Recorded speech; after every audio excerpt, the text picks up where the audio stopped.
Sean todos bienvenidos. Estoy contento de estar una vez más con todos ustedes. Como habrán visto, el título de la transmisión, vamos a hablar acerca de las paradojas de negar la gran crisis que sufre nuestra amada Iglesia Católica y las consecuencias. ¿Cuáles son estas distintas posturas? ¿Cuáles son estas contradicciones en torno a la situación que vive nuestra Iglesia y a las próximas consagraciones de la Fraternidad Católica de San Pío X? Para eso tengo a un invitado muy especial. Vamos a dar acá la bienvenida a el padre Ezequiel María Rubio. Él es el superior provincial para Centroamérica y el Caribe de la Fraternidad Sacerdotal de San Pío X. Padre Ezequiel, bienvenido. ¿Cómo está, padre? Muchas gracias, José. Muy bien, muy contento de poder estar compartiendo este espacio en este día con vos por primera vez que tengo esta invitación tan agradable, así que muy feliz y muy agradecido con vos. El placer es nuestro, padre, y gracias también por haber aceptado la invitación. Ya lo quise elevar, padre, del superior provincial, lo estaba elevando al superior general de la fraternidad. Sí, ya. Padre, hablando de ser el superior provincial para Centroamérica y el Caribe, no sé si nos puede decir así brevemente la posición que usted ocupa y la labor que usted lleva a cabo como superior provincial. Sí, claro. Bueno, en la fraternidad tenemos dividido el mapa entre distritos o casas autónomas, que son los distritos en formador, como estrictamente es nuestro apostolado en Centroamérica, es la Casa Autónoma de América Central y del Caribe, un distrito en formación. Y después están los seminarios. De esa manera a mí me toca, en suerte, gobernar y velar por el bien de las almas de estos 8 países, desde Guatemala, en donde está nuestro priorato, hoy por hoy nuestra sede, después visitar Honduras, Salvador, Costa Rica, Nicaragua, Panamá. Estos 6 países corresponden al apostolado directo de Guatemala. Y también está el priorato de República Dominicana en el Caribe y el priorato de Colombia, cuya sede está en Bogotá. De modo tal que tenemos 3 prioratos, hay 8 países y a mí me toca hoy por hoy la carga de ser prior de Guatemala, como mis pares en Colombia y en Dominicana, pero ser el superior regional, mientras tanto que no tengamos un reemplazante para que se quede gobernando Guatemala y yo solamente pueda ejercer la función en el resto de toda la casa autónoma. Y así hacemos las visitas mensuales o quincenales cuando se puede, según los distintos lugares. Y bueno, vamos por la gracia de Dios sembrando esta semilla de la tradición, que no solamente es la Santa Misa de siempre, y bien digo solamente, es la fe, la moral, la misa, la liturgia, la disciplina y el sacerdocio, ¿no? Cuidando y bregando siempre por nuestra santidad sacerdotal también.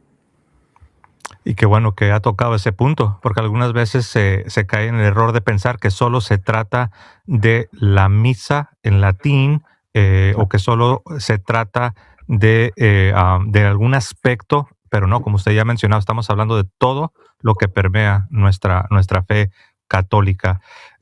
Padre, quizás para los que no están tan familiarizados con la fraternidad sacerdotal de San Pío X, así igual como lo ha hecho brevemente, si nos puede decir en cuántos países están más o menos, cuántos sacerdotes tienen aproximadamente, para que la gente que es nueva, porque mucha gente es nueva en cuanto a lo que es la fraternidad, para que vayan dimensionando quizás la presencia que tiene la fraternidad sacerdotal de San Pío X. Sí, claro, la fraternidad, bueno, nace en Suiza con Monseñor Lefebvre el 1 de noviembre del 70. Y como una pequeña planta empezó a echar sus ramas y fundándolas en las raíces y se ha expandido en los 4 continentes. Estamos en muchísimos países. Somos 750 más o menos sacerdotes. Hay unos 200 hermanos de la fraternidad. La hermana de Monseñor Lefebvre, va a fundar, ella era religiosa, va a fundar la rama femenina de la congregación, es decir, la segunda rama. Vos sabés que la primera rama, la primera orden es la sacerdotal, la segunda es la de las religiosas y la tercera orden es el apéndice para los fieles.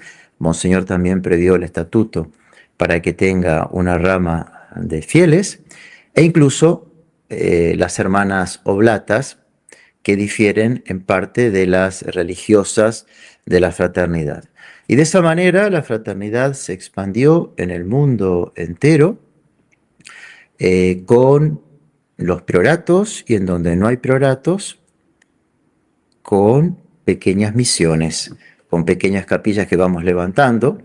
Yo en este momento estoy en Panamá, no tenemos una presencia estable, sino que como en el resto de Centroamérica, hacemos un apostolado durante una semana, 10 días, y así vamos expandiendo hasta que se va consolidando un centro de misa, una misión, y si los superiores ven y hay seminaristas que se ordenan sacerdotes para que puedan luego como sacerdotes venir a acompañarnos, se va creciendo y se va fundando un priorato. Al ser una congregación apostólica, misionera, es que tenemos siempre un nuevo terreno en donde vamos avanzando, pero nunca nosotros vamos, caemos como paracaidistas. Siempre vamos porque los fieles de tal o cual ciudad, de tal o cual país, nos piden que vayamos a asistirlos. Ellos tienen el derecho, no es un privilegio, ellos tienen el derecho de que se les predique la fe íntegra, que se les predique y se les enseñe la moral objetiva y no subjetiva y relativista. Ellos tienen el derecho de que se les celebre la Santa Misa de siempre, misa que tuvo 2000 años de existencia, y no simplemente un privilegio. No, ellos tienen el derecho y nosotros tenemos el deber, en caridad, de asistirlos en la medida de nuestras posibilidades y en la medida en la que ellos también vayan teniendo sus inquietudes, sus pedidos, y que, por cierto, haya un grupo que justifique, en este caso para nosotros desde Guatemala, visitar todos estos países de Centroamérica. Ujú.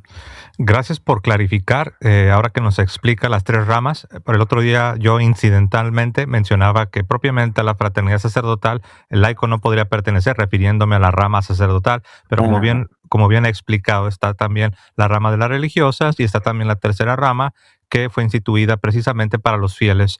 Así es de que ese es un excelente punto y muchas gracias, Padre. Sí, por ahí estuve viendo un documental de algunos sacerdotes de la fraternidad de San Pío que se dedican a viajar por todo el mundo, andan de arriba para sí, abajo haciendo labor misionera, lo cual la verdad me impactó. hay uno de Alaska, ¿no? Que un padre va a El de Alaska. Alaska, sí, Sí, sí, excelente. sí. Y sé que él es el del documental, pero sé que tienen muchos en diferentes partes que están viajando siempre. Y mira, para que te des una idea, por lo menos en América Central, muy distinto cuando estaba en Argentina como prior, ahora que estoy aquí y encima en una casa autónoma de 8 países, nuestros pasaportes, el común denominador de los 6 padres que estamos, nuestro pasaporte, mi pasaporte dura año y medio y puede tener 7, 8 sellos porque es constante, ida y vuelta, ida y vuelta. Vivís arriba de un avión. Yo he hecho más kilómetros en Wow. avión en estos años que 25 años de sacerdote en Argentina. Espero tenga usted su número de viajero frecuente para que se le vayan acumulando las millas, padre. Sí, claro, claro. Padre, precisamente ya usted tocó, ¿no? Sobre lo que es la necesidad, fieles por todas partes que están constantemente pidiendo sacerdotes que les puedan administrar no solamente la misa tradicional, sino los sacramentos, toda la fe. Muchos tienen hambre y tienen sed de volver a nuestra tradición católica. Yo escuché que acá en los Estados Unidos tienen 80 peticiones de 80 comunidades en diferentes lugares de los Estados Unidos que están peticionando que se les provea de la misa tradicional, y la fraternidad, pues con mucho dolor, les ha tenido que contestar que no pueden, porque les hacen falta sacerdotes. Dicen, tenemos la voluntad, tenemos el deseo, tenemos la misión, pero no tenemos los sacerdotes, ¿no? Entonces, esto nos habla ya de las dos cosas. Nos habla del estado de necesidad, de la gran necesidad que existe en nuestra Iglesia Católica, y nos habla también de la labor de la fraternidad sacerdotal de San Pío X. Este programa lleva por título, ¿no? Las paradojas en torno a la situación que vive la Iglesia y las consecuencias. Yo lo voy a dejar, Padre, que usted nos introduzca y que usted comience de la manera que usted quiera hacerlo. Somos todo oído, escuchamos lo que tiene que compartir, Padre. Bueno, muchas gracias. Por supuesto que a medida que pueda salir la materia, me consultás si hay que hacer aclaraciones, como no. Pero sí, me parece que es la palabra hoy, eh, paradojas, lo que está viéndose en algunos círculos católicos.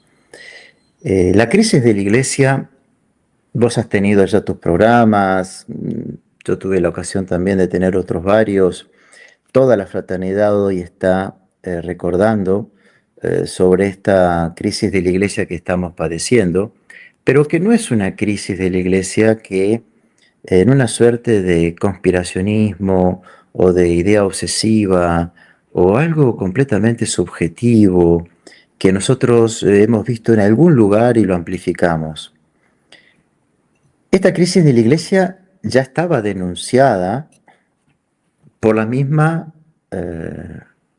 jerarquía máxima de la Iglesia como el papado. Claro, parece ser que ahora traer a colación citas de papas, traer a colación citas de obispos, bueno, claro, no nos convence demasiado porque no puede ser. En verdad es la fraternidad solamente la que habla de la crisis. No, señor. Y no tenemos que tampoco tener una anamnesia y olvidarnos. El Papa Pablo VI tiene dos citas tremendas, 68, 3 años después del concilio, y 72. El Papa Pablo VI llega a hablar que el humo de Satanás entró en la iglesia, que se esperaba una primavera en la iglesia, pero que hay como imágenes sombrías. El Papa Pablo VI habla de la autodemolición de la iglesia, sin entender el por qué. Son comprobaciones de un papa a posterior del concilio y él fue el que lo cerró. Juan Pablo II, allá por los 80, hablaba de esta apostasía silenciosa. Él denunciaba verdaderas herejías, con todas las letras lo decía, verdaderas herejías en el campo dogmático, en el campo moral. Se ha manipulado la liturgia. Y estamos hablando de que se ha manipulado la liturgia, pero ya la liturgia reformada del Novus Ordo, con todo lo que conlleva y los problemas que encierra, con ese triple quiebre litúrgico, teológico y magisterial. Con todo, y como si fuera poco, ya hablaba de que se seguía manipulando, degradando, desacralizando la liturgia reformada. Entonces, ya hay papas que hablaban. Benedicto XVI. ¿Cuál fue esa campaña denodada que él tuvo? Tratar de conciliar lo irreconciliable. Tratar de demostrar que no hay una ruptura, que hay una hermenéutica de la continuidad. Y que fue un fracaso. Autores cardenales, cuando citaban, como Suenens, el Concilio Vaticano II fue el 789 en la Iglesia, es decir, fue la Revolución Francesa. El Papa Ratzinger hablando de que algunos de los documentos del concilio eran el contrasílabus. Son papas que reconocen que hay una crisis en la Iglesia. Hay obispos que han hablado sobre la crisis. Y acá ya empezamos a tocar el tema paradojal. Un cardenal Sará, un Burke. ¿Acaso ellos nunca hablaron? ¿Nunca se quejaron? ¿Nunca se opusieron? ¿Nunca levantaron la voz en alto ante los problemas, sobre todo con el Papa Francisco? ¿O Müller, por ejemplo? Aquí estás poniendo el cardenal Sará. Un insulto a la historia de la Iglesia, de la tradición sacra, un proyecto diabólico que pretende romper con la Iglesia de Cristo y los apóstoles cuando se refería a quitar la misa tridentina. Y, claro, la gente dice, bendito sea Dios, hay otro cardenal, no solamente los papas. Monseñor Schneider, Monseñor Strickland, cuando levanta la mano y objeta, papas, cardenales, hay obispos, sin contar a la fraternidad que siempre somos los leprosos y somos los que le está buscando. Perdón por la interrupción, padre. Incluso Cardenal Müller, que para sorpresa de muchos recientemente se pronunció contrariamente a la decisión de las consagraciones. Sin embargo, Cardenal Müller, también lo tengo por acá, padre, también se expresó en los siguientes términos, hablando de la sinodalidad. Dice el Cardenal Müller, esta ocupación de la sinodalidad de la Iglesia Católica es una toma hostil de la Iglesia de Jesucristo. Si leen una página del Evangelio, verán que no tiene nada que ver con Jesucristo. Si triunfan, es decir, los modernistas, será el fin de la Iglesia Católica y debemos resistirlos como a los antiguos herejes del arrianismo. Cardenal Müller, adelante, padre. Claro, entonces ahí tenés que es la jerarquía de la Iglesia que reconoce.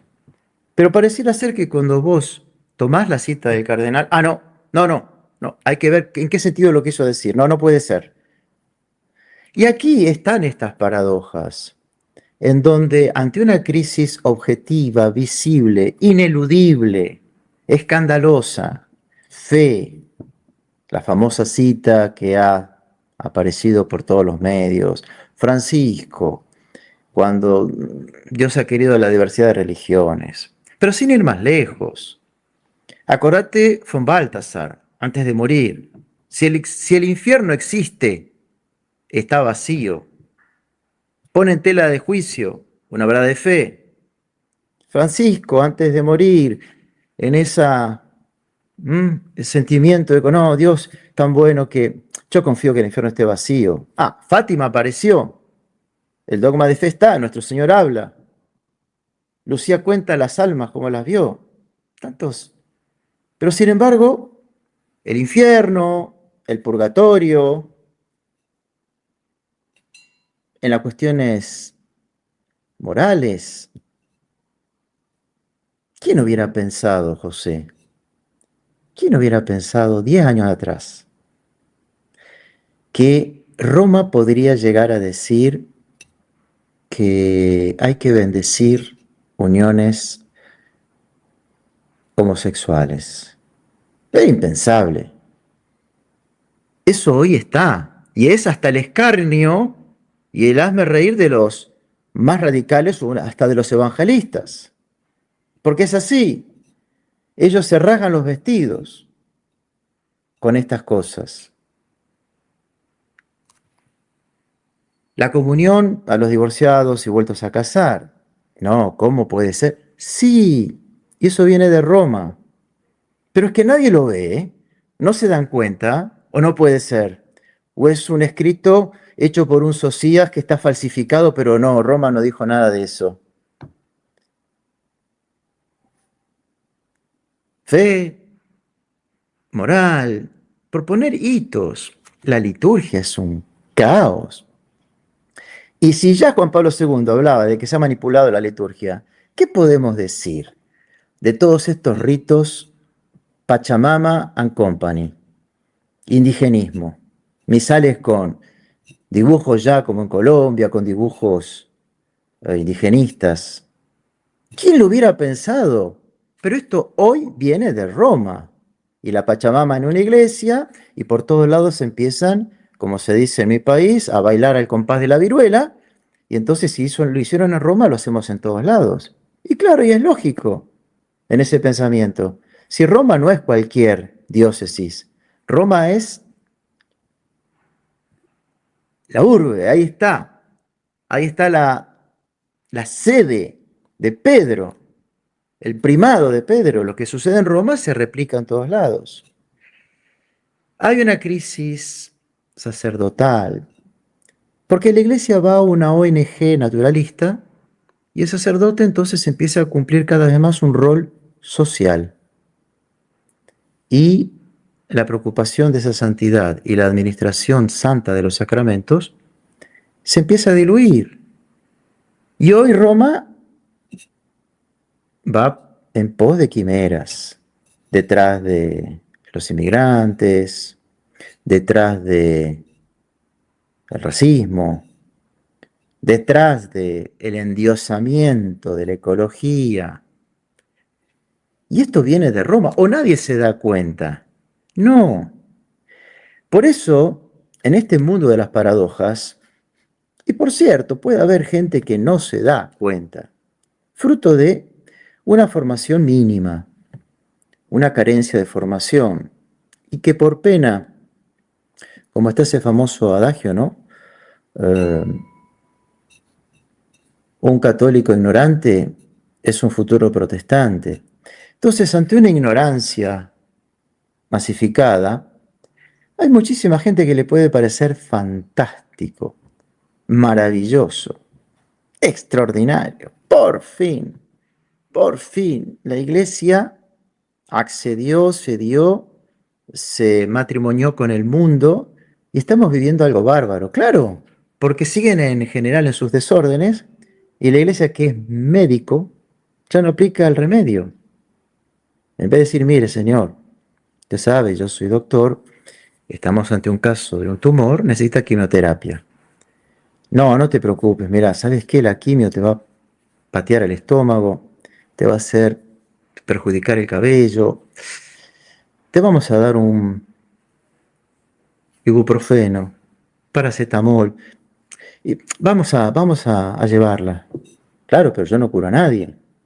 La iglesia hoy se ha volcado y ha consolidado a la gente en su estilo de vida y con sus desórdenes.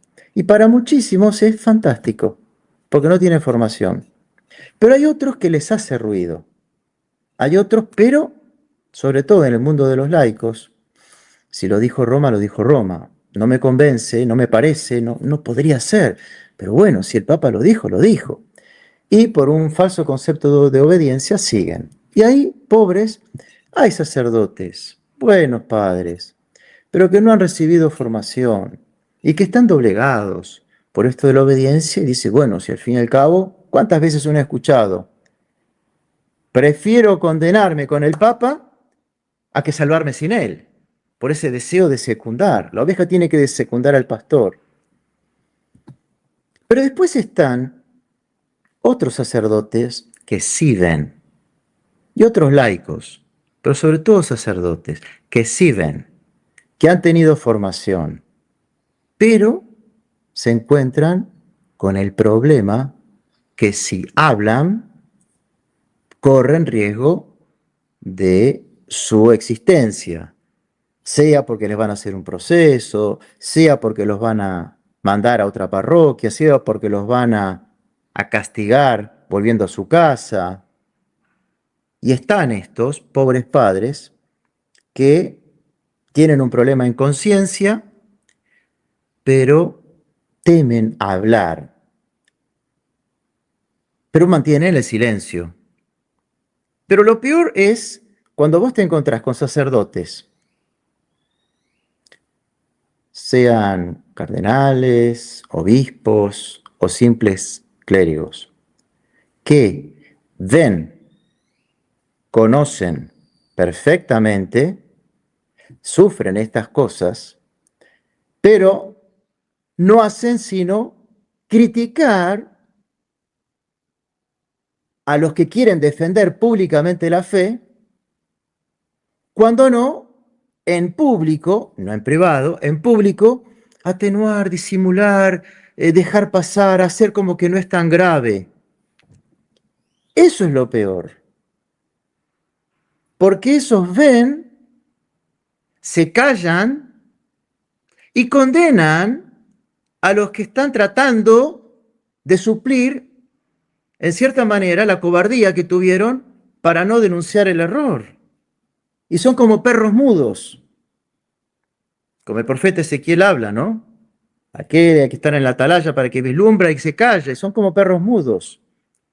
Pero si al menos se callaran, buah, me callo para denunciar y me callo para condenar a aquellos que están batallando y haciendo la primera línea. No. Y querés una paradoja más. No es raro encontrar,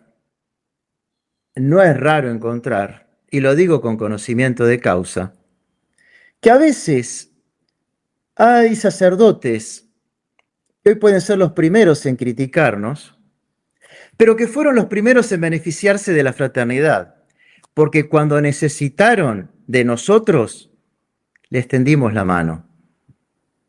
Pero ahora parece que o nos hemos olvidado, o el beneficio fue tan nimis, tan pequeño, que nada. Es, José, si me permitís hablar como de una figura, vos viste cómo los ciclistas en la ruta van pedaleando, pedaleando, pedaleando, pedaleando, y cuando se les aparece, se les presenta un bus, un camión, claro, tratan de meterse atrás. ¿Por qué? Porque el camión los succiona, el camión les libera parte del desgaste y les hace ir más rápido, lo cual es muy inteligente para el pobre ciclista. Pues bien, estos religiosos se parecen a estos ciclistas. Se pliegan detrás de la fraternidad cuando han encontrado beneficios, pero chupados y facilitados, y me refiero sobre todo al segundo punto que vamos a tratar de la misa, no hacen sino aprovecharse del envión que les ha dado o que les permite la fraternidad, siguiendo la apertura como punta de lanza, pero nos van tirando piedras de atrás, a ver si nos rompen un vidrio o golpean la chapa. Es incomprensible.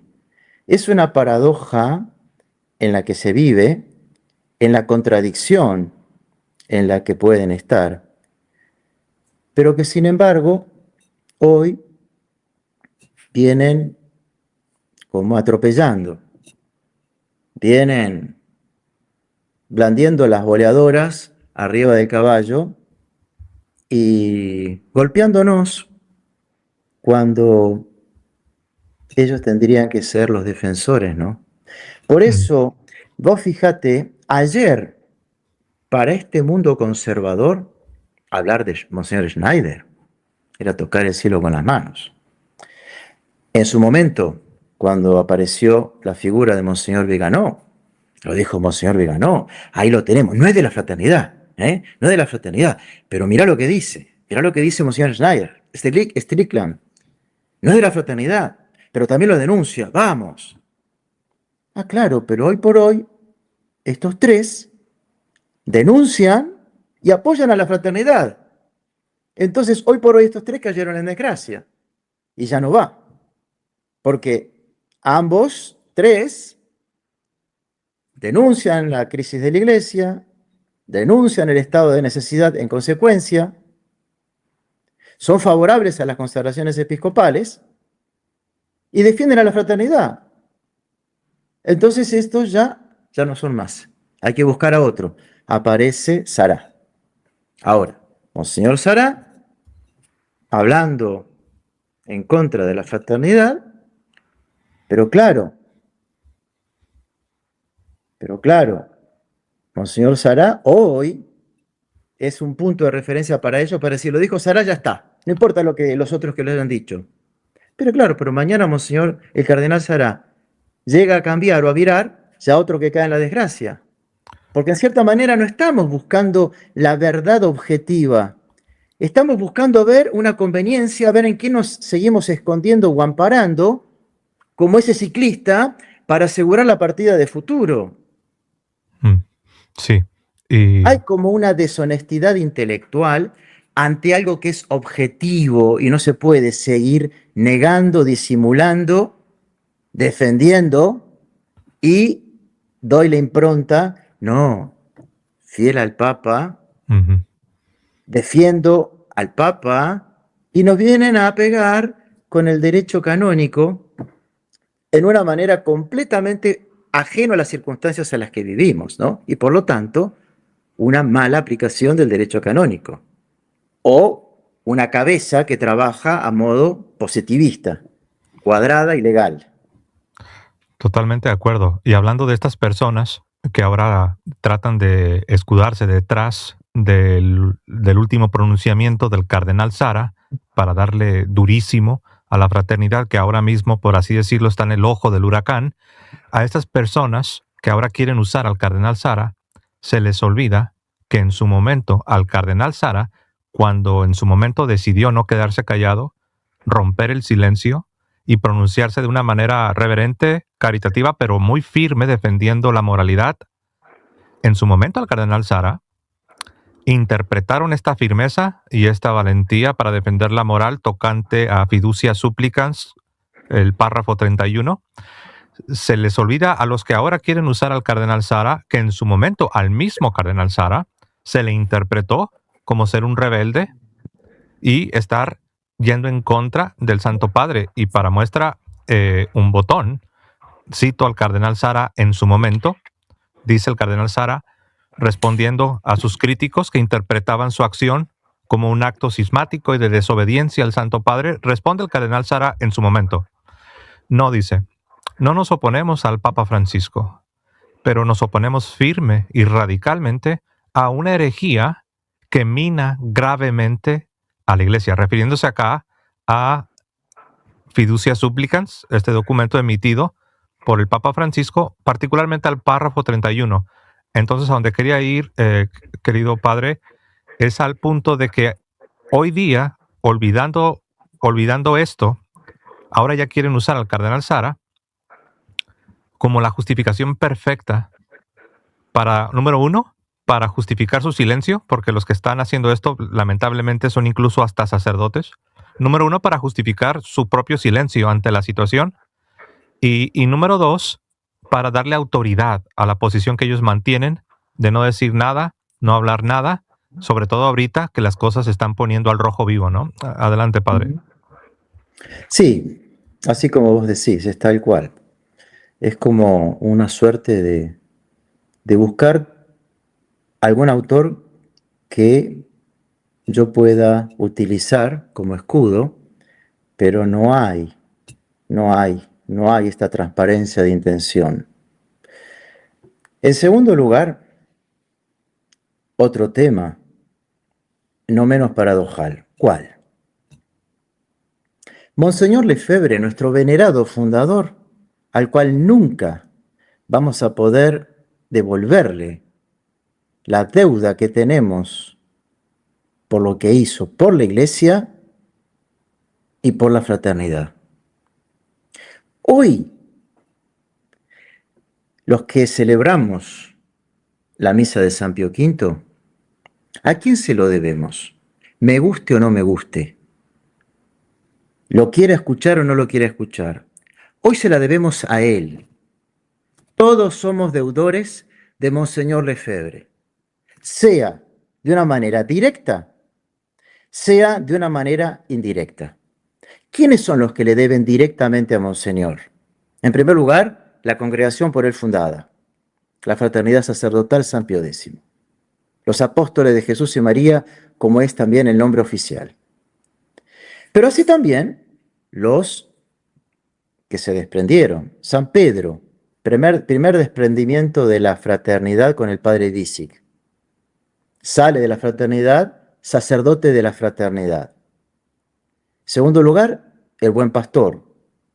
Sacerdotes de la fraternidad que salen de la fraternidad mucho después del 88, y a quien le deben la misa de San Pío V a él.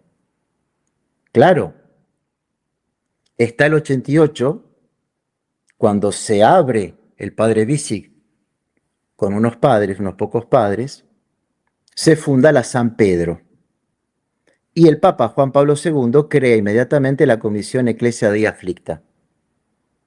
Esa Comisión Ecclesia Dei Afflicta, que contempla la misa ad tempus, para aquellos fieles que estaban adheridos sobre todo de una manera muy afectiva al rito de antes, es una concesión a la misa porque la fraternidad sigue en pie y sigue rezándola. Y si el Papa Juan Pablo II cortaba de cuajo toda posibilidad, los ponía en un callejón sin salida. Salían de la fraternidad para tener, entre comillas, esa adhesión al Papa y para poder seguir rezando la misa de San Pío V. Entonces el Papa Juan Pablo II los toma y dice, claro, la misa, pero tempus. Cuando se va el buen pastor, es para tratar de conservar también la misa de San Pío V. Y entonces son recibidos, pero amparados en Ecclesia Dei, hijos de Monseñor Lefebvre. Ahora bien, hay otros que no. Hay muchos sacerdotes diocesanos que no han tenido un vínculo directo con Monseñor Lefebvre. Hay otras congregaciones, o más bien pequeños grupos, pequeñas órdenes que han aparecido, que rezan la misa de Monseñor Lefebvre, la misa, perdón, de San Pío V, y que no han tenido una relación directa porque no es un desprendimiento. Pero esos se la deben indirectamente, de una manera clarísima. Porque Benedicto XVI, cuando saca el Summorum Pontificum, de la cual se vienen a amparar la mayoría de todos estos otros casos, es por la fraternidad. Más aún, cuando Monseñor Felé estaba en las tratativas como superior general de la congregación con Roma, le dice al Papa Benedicto XVI que hay dos situaciones que son injustas y que eso impide a muchísima gente y sacerdotes poder crecer en la vida interior. Una, las llamadas excomuniones, que todavía estaba el decreto vigente, excomuniones que siempre sostuvimos que no eran válidas, pero para el común denominador de la gente sí. Y la otra era que liberara la misa, pero la liberara, no la contuviera en una Ecclesia Dei, la liberara. ¿Y qué hace Benedicto XVI? 2007. Summorum Pontificum. Nunca fue abrogada la misa. Reconoce, hace un acto de justicia. Esta misa nunca fue abrogada, siempre se pudo rezar. Rompe un tabú desde el concilio hasta la fecha. Este Summorum Pontificum se debe, gracias a la fraternidad, de una manera indirecta. Entonces, estos hombres de iglesia que hoy se benefician y se han beneficiado, se lo deben indirectamente a la fraternidad. Le deben a Monseñor Lefebvre. Le deben a Monseñor Lefebvre el poder rezar la Santa Misa de siempre.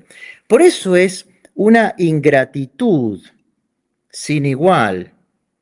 Es inadmisible que aún hasta por respeto a la figura de Monseñor Lefebvre, hasta por respeto a la fraternidad, gracias a la cual yo, diocesano, termino rezando la Santa Misa, no le tengo que seguir tirando piedras de atrás como el ciclista. ¿O acaso no es gracias a la fraternidad que fueron succionados y que han podido tener la misa de siempre? Es una paradoja increíble, como la misma paradoja de no querer reconocer el estado de grave, ¿no es cierto?, este estado de necesidad que padece la Iglesia, fruto de la crisis que está padeciendo. Son cosas objetivas, son cosas externas, son cosas visibles, no son cosas del fuero interno. La Iglesia se nos está derrumbando. No puedo negar la crisis de la Iglesia ni restringirla a que en todo caso un padre, un obispo, una ciudad o en un país. No, la misa de siempre, la misa de San Pío V, la misa de nuestros padres, se la debemos a este hombre de Dios, a este santo que tuvo la Iglesia que no está ni canonizado y que para muchos sectores aún sigue siendo un hombre para olvidar. De modo que en justicia le debemos esta gratitud a nuestro fundador. Por otro lado, tenemos esta situación, esta objeción, no menos paradojal, las excomuniones. Si la fraternidad consagra obispos, volverá a ser excomulgada como en el 88. Se hará un cisma en la iglesia, otra vez la misma cantina, otra vez la misma sonata del cisma y de la excomunión. El Código de Derecho Canónico, al cual hay algunos que se quieren amparar y pareciera ser la única óptica como miran esto, no que las leyes canónicas reflejan la doctrina, sino que pareciera ser que la ley canónica es un todo que está hasta por encima de la doctrina, dice que consagrar obispos sin mandato del Romano Pontífice no es el delito de cisma. Es un delito, sí, hoy está tipificado, y es el delito que se llama usurpar funciones eclesiásticas. Es el canon 1382. De modo que en sí, consagrar obispos sin mandato pontificio no es cismático. Claro, se podrá decir, bueno, pero no tiene la autorización del Papa. Hay una actitud cismática, hay una desobediencia, pero no se puede decir que es un cisma, porque el cisma, para la ley canónica, y lo dice el canon 751, que es, si no es el rechazo de la sujeción, del reconocimiento de la sujeción del Romano Pontífice y de la comunión de los miembros a él encomendado. Don David, nuestro superior general, fue a ver al Papa, porque reconocemos que a pesar de todo, de estos papas después del concilio, conservan la suma autoridad en la Iglesia. Si fuéramos cismáticos, ¿para qué lo vamos a ir a ver? Si primero no lo reconocemos y después tenemos intención de fundar algo paralelo, una jerarquía paralela, una iglesia nueva. No, señor. El espíritu romano que nos infundió Monseñor Lefebvre sigue en pie y fue nuestro superior general a hablar con el Papa. ¿Para qué? Para explicarle esta situación que pasa en la iglesia, este estado de necesidad generalizado que se ha establecido, y por lo tanto la solución que nos conceda el favor, la licencia, para consagrar obispos. No hay un cisma ni hay un espíritu cismático, pero, como vos ponías recién las citas, ¿por qué el cardenal Sara puede resistir y puede denunciar de herejías y la fraternidad no puede resistir y denunciar que hay herejías? No, la hay pareja, ¿no? Si tenemos una objeción contra el Papa, nos vamos a oponer y no por eso vamos a dejar de reconocer la autoridad que él puede tener como romano pontífice y ser la cabeza de la iglesia visible, el vicario de Cristo. Si miramos en lo que toca el Código de Derecho Canónico a la pena que se ha establecido, por consagrar obispos sin mandato pontificio, sí, la ley contempla una excomunión late sentencia, es decir, ipso facta, no ferende sentencia que debe ser dada, sino por el mismo hecho. Pero, como toda ley, la Iglesia es una sociedad perfecta, que tiene sus leyes, pero que contempla circunstancias que pueden ser eximentes o circunstancias que pueden ser atenuantes, contempla dos cánones en la aplicación de las penas late sententiae, el famoso 1323, que va a eximir de la pena de excomunión a ciertos sujetos si realizan algo por estas circunstancias. ¿Cuáles? Dice, si obró por necesidad o para evitar un grave mal, a no ser que la acción sea intrínsecamente perfecta. No estamos ante un estado de necesidad gravísimo, no estamos en una crisis de la iglesia gravísima, No queremos evitar un mal como es extinguir la tradición, extinguir en la congregación la capacidad de seguir teniendo sacerdotes, seguir teniendo sacramentos para poder seguir santificando a la iglesia. Es clarísimo, claro que sí.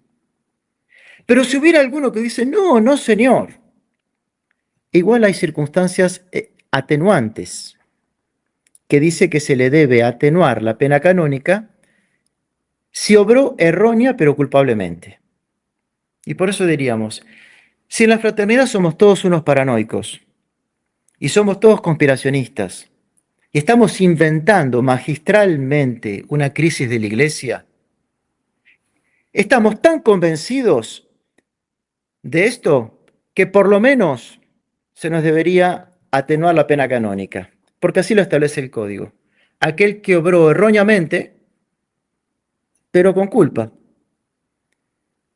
Entonces, que nos vengan ahora a querer aplicar el Código de Derecho Canónico, darnos un palo por la cabeza, negando toda la crisis de fe, toda la crisis moral, toda la crisis litúrgica, toda la crisis sacerdotal, es sumamente injusto, es inadmisible. Hay que sincerarse, es inadmisible que nos vengan a dar con la ley canónica como si las circunstancias fueran otras. Pero aún, permitime, José, algo más, pero aún, a la fraternidad se la quiere excomulgar por consagrar obispos sin mandato pontificio. ¿Y qué pasa con la iglesia china? ¿Acaso los chinos no están consagrando sin mandato pontificio? ¿Y por qué la iglesia no los condena con excomunión? ¿Que hay dos varas? ¿Hay dos reglas? A ellos que ni van a pedirle al Roma, consagran obispos, ¿no la iglesia no los excomulga? Y nosotros que vamos a Roma a pedirle al Papa permiso y nos dicen que no nos van a excomulgar. ¿Pero en dónde se ha visto eso? Eso es increíble. Es una paradoja, ya no solamente por el desconocimiento de la crisis de la iglesia, ya no solamente por el desconocimiento de esta gratitud para con nuestro fundador, sino que es una paradoja en la aplicación de la ley canónica tan desparejamente, incluso en esta crisis de la iglesia, que todavía está más a nuestro beneficio y que no solamente es una argumentación ad hoc. Si no los excomulgan a ellos, ¿por qué a nosotros? Nosotros estamos exentos porque nos amparamos en la misma ley canónica o tenemos la desgracia de ser sacerdote de la fraternidad en donde solo podemos recibir palos, pero no nos podemos amparar de la misma ley canónica para defendernos. Pero el colmo, pero peor que los leprosos. Pero tanta mala suerte tenemos que tener que ni siquiera podemos usar la misma ley canónica para defendernos. Si algunos hablan del tiempo, no, hay que esperar, hay que esperar. Bueno, entonces, si hay que esperar, es porque hay que consagrar, pero no en julio, sino más tarde. Por lo menos ya tenemos medio ganado. Ya por lo menos nos hemos convencido de que hay que consagrar. El esperar o no esperar es una cuestión de prudencia. Y la prudencia, como parte integral de la virtud, no puede dejar de mirar el pasado como el futuro, porque es una parte integral, el pasado. Esto ya sucedió en el 88 con el mismo Monseñor, cuando tuvo lugar las primeras consagraciones. Lo querían hacer esperar, lo iban pasando de la primavera al verano, del verano al otoño, porque en el fondo Roma no quería concederle lo que Monseñor pedía, negando el estado de necesidad. A nosotros nos hacen otra vez lo mismo. Cuando terminan las tratativas, allá en el 2011/12, terminan las tratativas, y Müller, el cardenal Müller, dice, para que podamos seguir en las cuestiones doctrinales, ustedes tienen que aceptar dos cosas. El concilio, la licitud de la nueva misa. Como la fraternidad tiene reparos con ambas cosas, se acabó todo. Luego viene el cardenal Ladaria, que va a asumir en el cargo para la doctrina de la fe. Y nos dicen, para que podamos nosotros llegar a un debate doctrinal, tienen que resolver primero la cuestión canónica. Müller nos dice que tenemos que, para resolver la cuestión canónica, aceptar esto. Y entonces veremos la situación doctrinal. Aceptemos estas dos condiciones, nos resuelve la situación canónica y nos ponemos a trabajar en el fondo, en el meollo. La Daria dice, acepten la inversa. Dos prefectos para la doctrina de la fe que presentan una situación contradictoria. Y la Daria dice, muy bien, para hablar de la doctrina resuelvan lo canónico. Y la Daria y Cardenal Müller, lo doctrinal, el preámbulo, para tener la consecuencia. Bueno, desde el 2017 que venimos con esto, hasta el 2026, fue que don David diga, vamos a consagrar, ahí sí explotó el tablero. Inmediatamente Roma responde, lo recibe el cardenal Fernández y inmediatamente pospongan. Hace años que venimos con dificultades con Roma por lo doctrinal. Por eso es que el superior general le pide una solución de orden pastoral, de caridad. Hacen vista gorda con los obispos chinos, pues aprovechen y mantengan esa lógica con la fraternidad, que lo único que estamos haciendo es tratar de buscar la salvación de las almas. Todo lo cual, Padre, viene a traer a la superficie la realidad de que la fraternidad de San Pío X no está luchando simplemente por tener una regularidad canónica. Precisamente por lo que está luchando es por la continuidad y preservación de la fe católica, como lo han entendido siempre los papas, no solo en la actualidad. Y a mí me llama la atención que por un lado se exige tener regularidad canónica, pero es precisamente ese el punto, que la fraternidad, por mantener firme la postura tradicional, es que se vieron el objeto de una disciplina que, de acuerdo a la letra de la ley, les ha privado de esta regularidad canónica por simplemente mantener firme la posición católica tradicional. En otras palabras, ¿qué es lo que está saliendo a la luz, a como yo lo veo, Padre? Que acá no se trata de una supervivencia egoísta, de sobrevivir y yo protegerme a mí o tener lo que es bueno solo para mí, sino acá está saliendo a la luz que es una lucha que no se cuida de lo que le pueda suceder a uno, sino que es una lucha que es de la fe, y por eso hay que estar dispuestos a sacrificarse a uno mismo, a pesar de la dolorosa situación donde uno tenga que ser el objeto de una disciplina de todo el peso de la ley canónica, y como usted decía hace un momento, sin considerar las circunstancias de la iglesia, sin considerar los particulares del momento histórico que estamos viviendo. Usted mencionaba al cardenal Müller, padre Ezequiel, y hablando precisamente del cardenal Müller, después de que él se pronunció hacia la fraternidad de San Pío X que debían aceptar, y les dio una lista, ¿no? Esto. Es interesante porque poco tiempo después, el cardenal Müller, al ver ya las consecuencias que la fraternidad venía sonando la alarma en contra de, dice el cardenal Müller lo siguiente, que es la cita que leímos al principio, padre. Este es el mismo cardenal Müller que se puso muy firme en su postura contra la fraternidad, pero él mismo se ve obligado a decir las siguientes palabras. Esta ocupación, y me llama la atención que le llama ocupación, sabemos que este es un lenguaje fuerte. Dice, esta ocupación, la llamada sinodalidad, dice, esta ocupación de la Iglesia Católica es una toma hostil de la Iglesia de Jesucristo. Si leen una página del Evangelio, verán que no tiene nada que ver con Jesucristo. Si triunfan, hablando de los modernistas, si triunfan, será el fin de la Iglesia Católica. Y luego termina, y debemos resistirlos como a los antiguos herejes del arrianismo. Ahora, ¿a dónde quiero llegar con esta memoria de las palabras del cardenal Müller?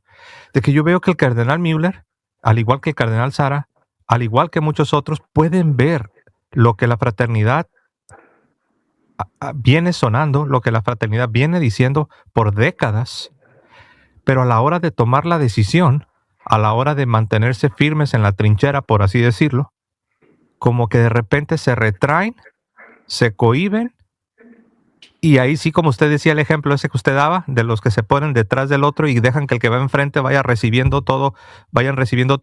Yo veo que ahora, en este momento en el que estamos viviendo, Padre, veo que muchos están haciendo eso, aventando la fraternidad por delante, y ellos se están escondiendo detrás, cuando ya hemos visto que ellos mismos en otro momento han reconocido que la fraternidad de San Pío X no está exagerando, no está haciendo un mal diagnóstico, no está, como usted decía, obedeciendo a la subjetividad, sino que acá el mismo cardenal, tiempo atrás, reconoce la situación en la que se halla la iglesia. Y ahora, está sucediendo esto, que la fraternidad de San Pío X, por no, por no quererse poner detrás de alguien más, sino decir, aquí estoy, no puedo olvidarme de lo que es mi deber, necesito Claro. mantenerme. Entonces, ¿cómo ve, Padre? Porque yo sí veo esto muy claro, estas Sí, paradojas. eso sí, digamos, hoy nos golpean todos, nos van golpeando, nos, va- nos van golpeando, están aquellos que se van usufructuando, que también son otros que siguen golpeando por otro lado, pero la fraternidad no puja por un privilegio que ella tiene, no sea cosa que nos lo quiten. Tenemos el derecho de celebrar la Santa Misa de siempre, tenemos el derecho y el deber de predicar la fe de siempre, la moral de siempre, y debemos de bregar de rodillas por la santidad sacerdotal. Esa es nuestra misión. Si la Iglesia nos reconoce o no nos reconoce la labor que vamos haciendo, Dios nos la va a reconocer. Pero vos fijate, José, cómo entre el 88 y el 2009, que vino, por así decir, el levantamiento del decreto de las excomuniones, por las obras se conoce el árbol, por los frutos. ¿Qué hemos hecho en ese periodo? Hemos seguido haciendo el trabajo de reconstructores como el mismo día. Y miremos los frutos, miremos las familias cristianas, las familias numerosas, miremos la cantidad de fieles, miremos la cantidad de capillas que hemos podido plantar, miremos los seminarios, miremos la cantidad de vocaciones, miremos los conventos, miremos la obra que está haciendo la fraternidad por la salvación de las almas. ¿Dónde hay una herejía que sostengamos? ¿Dónde está nuestro relativismo moral? ¿Dónde está el escándalo sacerdotal profesado? Mirá lo que justamente recordaba el padre Moore, que lo tuviste vos en un encuentro. Para el cardenal Gañón, Ecón era el modelo de seminarios de la cristiandad. Esos son los seminarios que tenemos en la fraternidad. No hay una doctrina propia. Monseñor decía, si yo le hubiera dicho a mis religiosos que se quiten la sotana, claro que sería sospechoso. Si yo le hubiera dicho a mis seminaristas, les hubiera enseñado esta misa que celebraran, claro que hubiera sido sospechoso de herejía.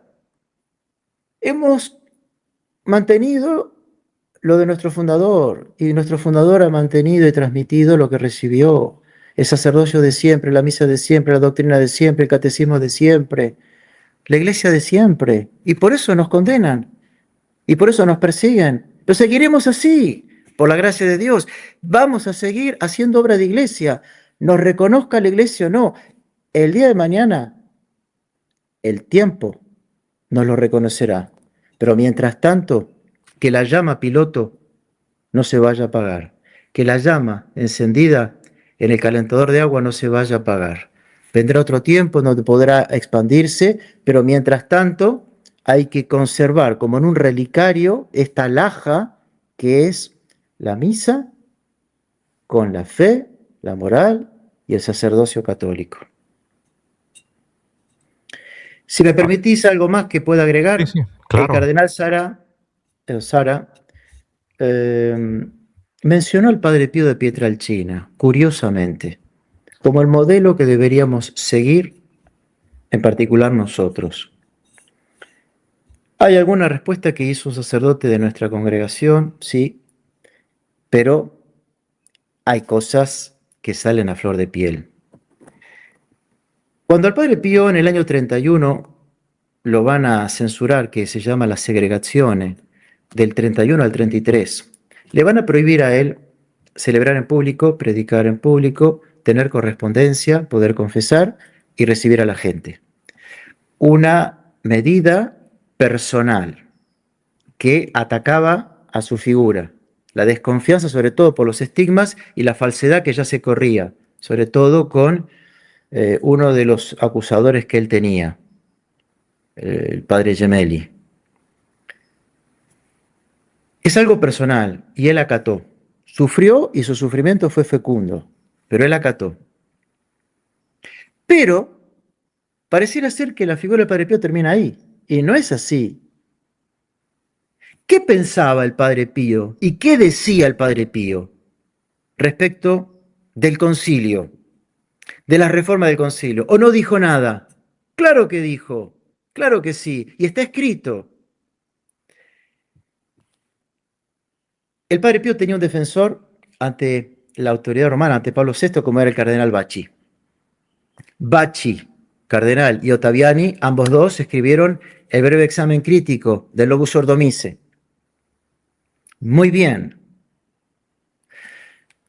El padre Bacci le medió la autorización ante Pablo VI para no rezar lo que ya empezaba a respirarse en la atmósfera entre el concilio y la nueva misa, como fue este laboratorio litúrgico y el intento de la misa normativa.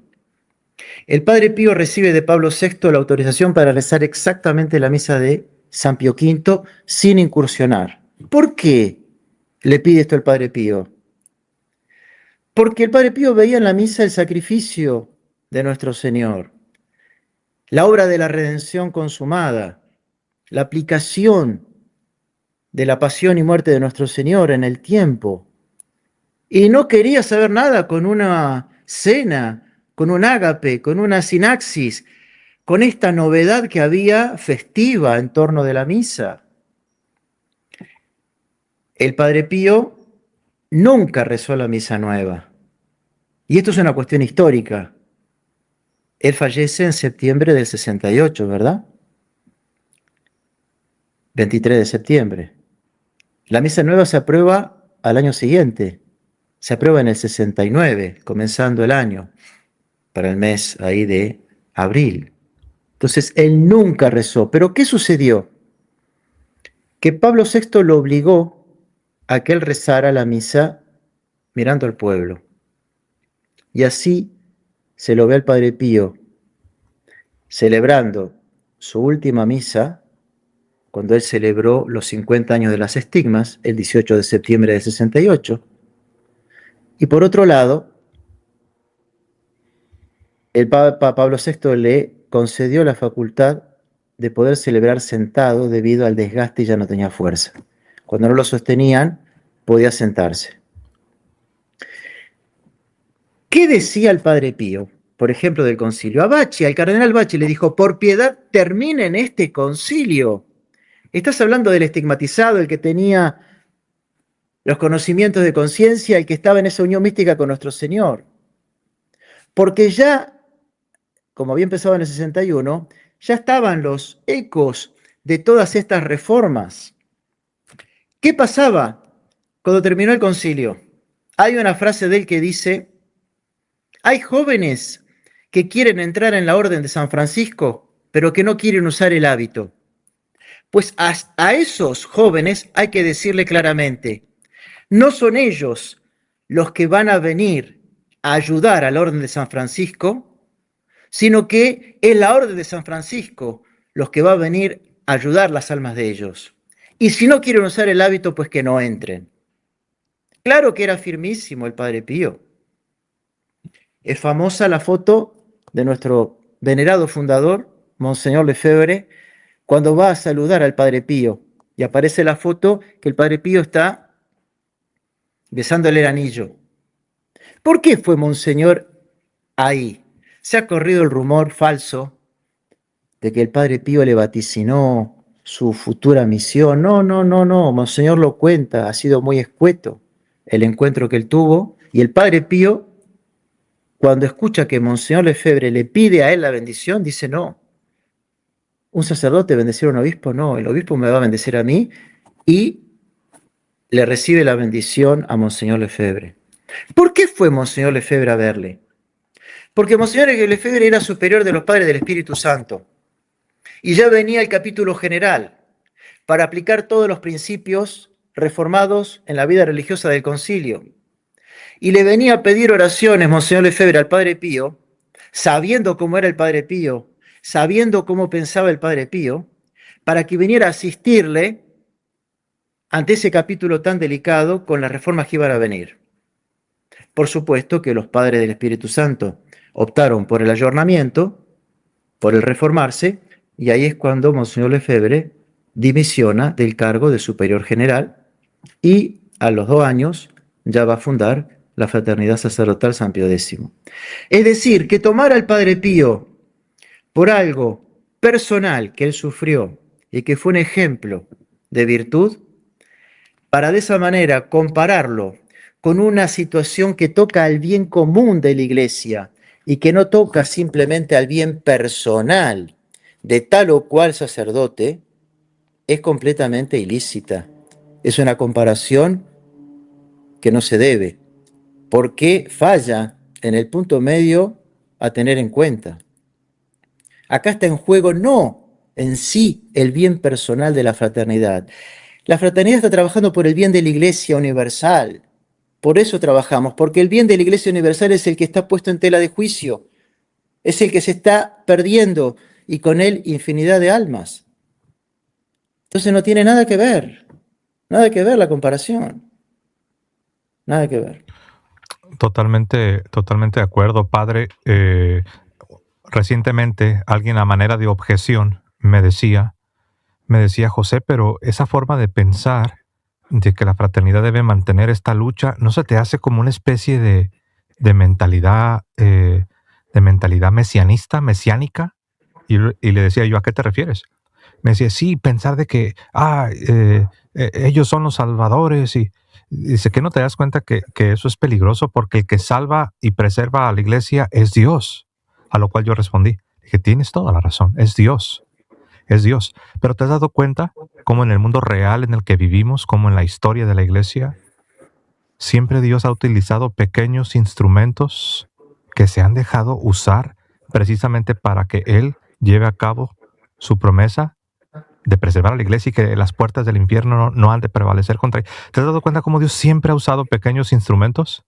Claro que es Dios, pero Dios se plació a usar a un Atanasio que estaba siendo contrariado por todo el mundo, ¿no? E inclusive, ¿sabes qué, José? Le podés decir a esa persona, decir, vamos, necesitamos de infinidad de sacerdotes, de católicos, que se sigan sacrificando y que hablen y que denuncien y que ayuden para disminuir esta crisis de la iglesia. No es una batalla personal, estamos peleando por la iglesia, vamos, acompáñennos, defiendan públicamente a la iglesia en su fe, en su moral y en todo lo que hemos dicho. Vamos, ojalá tuviéramos muchísimos más reconstructores, pero no hay nadie que quiera tomar la posición pública de la iglesia. Entonces, ¿un mesianismo? Si yo lo quiero para mí, yo soy el mesiánico. No, señor. No fue don David, es nuestro superior general, el padre Palarani, no fue a Roma. No fue a Roma para lograr del Papa, también es un mesianismo ir a Roma para pedirle la autorización. ¿Acaso volvemos a negar la crisis de la iglesia? Entonces, si uno quiere ayudar, vamos, acóplense, bendito sea Dios. No se trata de miramientos, ni de competencias, pero ante un incendio feroz y no hay quienes a modo de congregación quieran tomar todos los matafuegos y empezar a extinguir el fuego, pero que son mesiánicos ustedes. ¿Acaso son los únicos? Por favor, hermano, ayúdame a apagar el fuego, que esto está en todos lados y no damos abasto. Es una locura. ¿Ves? Otra paradoja más. Sí, de hecho alguien me decía, le doy a usted, en todo esto que dice, le doy el amén a todo esto que usted dice, porque alguien me decía, entonces, José, me dice, pudiéramos entonces aceptar que los jesuitas también mantengan esta lucha. Y yo me refrené, pero yo estaba, lo que usted ha expresado ahora de manera tan sucinta, tan clara, yo lo pensé. Dije, oye, cuánto me encantaría, cuánto me encantaría que los jesuitas mantuvieran la postura de la iglesia y que se apartaran de la dirección en la que lastimosamente han estado caminando por tanto tiempo. Él lo veía como si fuera algo malo, pero como usted ya nos ha exhortado a todos, debemos todos unirnos a esta lucha, que es una resistencia, pero es una resistencia católica que está en los marcos de la ley de la iglesia, está en los marcos del derecho canónico, porque todo se supedita a la ley suprema, que es la salvación de las almas. Usted habló de Gañón, este visitador oficial del Vaticano, cómo va y visita la fraternidad de San Pío X, y habiendo visto todo lo que se encontró allá en el seminario de la fraternidad de San Pío X, no solamente no encontró herejías y cismas y problemas, sino que regresa y dice, el seminario es ejemplar, bien pudiera ser utilizado como un ejemplo a seguir para los seminarios diocesanos del mundo católico. Y me vino a la mente otro visitador, Monseñor Vitus Honder, quien fue comisionado directamente por el Papa Francisco, que dicho sea de paso, Cardenal Müller estaba todavía como prefecto de la Congregación para la Doctrina de la Fe. Cuando Monseñor Vitus Honder regresa con el Papa Francisco para traer el reporte de lo que se encuentra en la fraternidad de San Pío X, pues el reporte fue igual que el de Gañón, igual que otro visitador también, me viene a la mente Monseñor Athanasius Schneider, que también entrega un reporte donde hablan muy bien del comportamiento que observaron y las prácticas que observaron en la fraternidad de San Pío X. Si me permite, padre, yo sé que no queremos ya extendernos demasiado, pero no quiero dejar pasar la oportunidad para traer acá unas palabras muy breves del reporte, no tanto el reporte, sino lo que públicamente Monseñor Vitus Honder va a compartir pues con el mundo católico, ¿no? Acá lo voy a traer de este lado, a ver. Mientras acá les pido a todos los que nos están escuchando que tomen unos segundos para dar like y compartir, porque sí nos interesa que más personas puedan comprender un poco más lo que está sucediendo a la luz de las próximas consagraciones episcopales del día 1 de julio, por las cuales, por cierto, les pedimos que se mantengan en oración para que se haga todo de una manera digna, como sabemos que sucederá. Pero voy a traer acá a Monseñor Vitus Honder. Acá tenemos a Monseñor Vitus Honder y lo voy a dejar correr un momento. Acá vamos a hacer este cambio, yo creo que para ponernos acá al lado. Y voy a dejar correr el video solamente un par de minutos. Me dice si usted lo puede escuchar, padre. Siguiente, deseo concluir mi alocución con una petición formal dirigida a la máxima autoridad de la Iglesia. Mi ruego es que se haga plena justicia para la venerable fraternidad sacerdotal de San Pío X. El estudio de su asunto requiere esta solicitud. Sería muy apropiado que la Iglesia, con respecto a esta comunidad, como en otros casos, también ofreciera una disculpa. A la dirección de la Iglesia, por su parte, le convendría, con esta disculpa, expresar un sincero agradecimiento por la importante labor de la hermandad y otorgar a esta obra de carácter tan profundamente católico su reconocimiento sin reservas. El reporte y las observaciones que Monseñor Vitus Honder entregó al Papa Francisco causaron un impacto real. A partir de ello, el Papa Francisco concedería facultades a los sacerdotes de la fraternidad para escuchar confesiones y celebrar el sacramento del matrimonio con testigos diocesanos.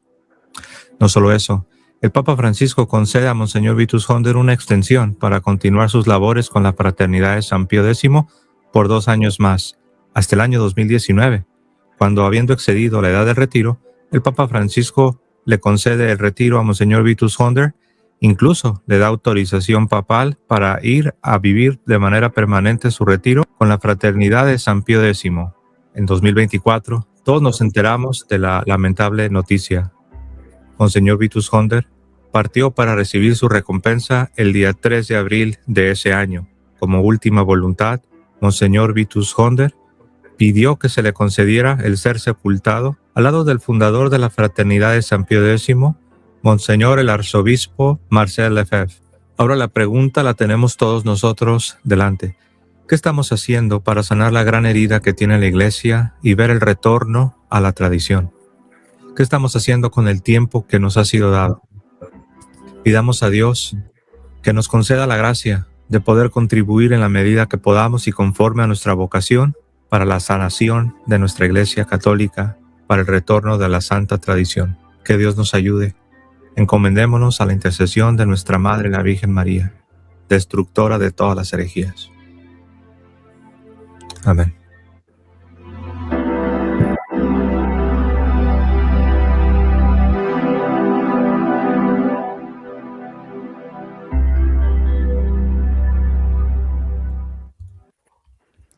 Muy bien, pues ahí tuvimos a Monseñor Vitus Honder, quien regresa al Vaticano con un testimonio, pues la verdad que impactó a muchos, pero a él mismo le causó un impacto profundo. Tengo entendido, padre, corríjame si es que desacierto, pero tengo entendido que Monseñor Vitus Honder pasaría el resto de su vida al lado de la fraternidad de San Pío X. Y wow, muy conmovedor su testimonio. Wow. No sé si usted por ahí tenía algo en el tintero que quería agregar ya para cerrar, padre, lo que usted quiera. Sí, y me gustaría hablar de la Santísima Virgen. No tendríamos que terminar, ¿no?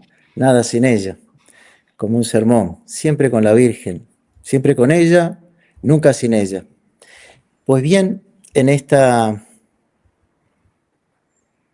defensa de la Iglesia, si había algo que caracterizaba, y podemos decir caracteriza a la fraternidad sacerdotal San Pío X, es el amor por la Santísima Virgen María. Así lo vivió, así nos lo enseñó, así nos lo transmitió Monseñor Lefebvre. El amor a la Santísima Virgen María. Apóstoles de Jesús y María es, en cierta manera, nuestro nombre oficial, aprobado por Roma. Hoy la Santísima Virgen María ha sido golpeada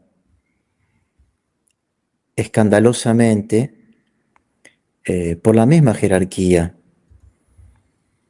Tanto que se habla de la sinodalidad, de escuchar a los fieles, de secundarlos, fue la misma feligresía católica la que primeramente se escandaliza de ver cómo de Roma le quitan el título de su corredención, el título de su mediación, cuando esta mediación estaba pedida para ser dogmáticamente sentenciada por el Papa con su magisterio ex cátedra en el Concilio Vaticano II.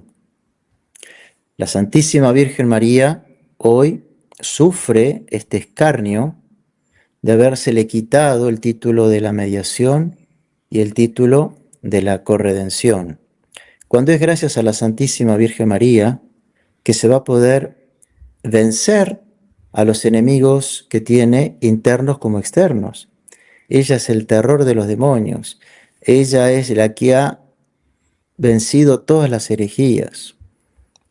En vez de quitarle a la Virgen, tenemos que agregarle aún más. De María nunquam satis, de la Santísima Virgen María nunca se ha hablado ni se hablará suficientemente, porque es ella la que ha entrado en el misterio de Dios. Ella es la que ha tocado a Dios, es la única criatura que tocó a Dios, que entró con su maternidad divina en contacto con la persona del Verbo, eterna, y entonces es ella la que tiene la posta en la mano para seguirla y con ella vencer todos estos males que padece la Iglesia. Entonces también la fraternidad hoy defiende los honores de nuestra Madre del Cielo. los defiende públicamente, denuncia el error y lo condena. Seremos también mesiánicos por esto. Bendita mesianidad si se trata también de defender públicamente a la Santísima Virgen María.